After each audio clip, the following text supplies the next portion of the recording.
కొద్దిగా ముందుకి ఇటువైపు వచ్చేటప్పుడు అక్కడికి లోపలికి వచ్చేది.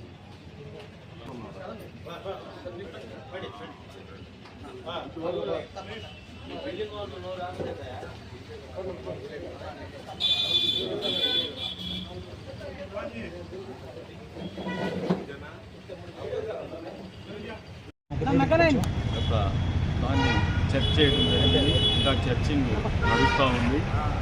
మనం మీకు తెలుసు ఈ Sai Sadhana chit fund operator and manager Pullarao గారిని ఆయన కేసు కట్టడం జరిగింది. ఇప్పటికే దాదాపు 48 మంది విక్టిమ్స్ వాళ్ళ యొక్క రిపోర్ట్స్ వాళ్ళందరినీ ఎగ్జామ్ చేయడం జరిగింది. చర్చ్ ప్రొసీడింగ్స్ నడుస్తూ ఉన్నాయి.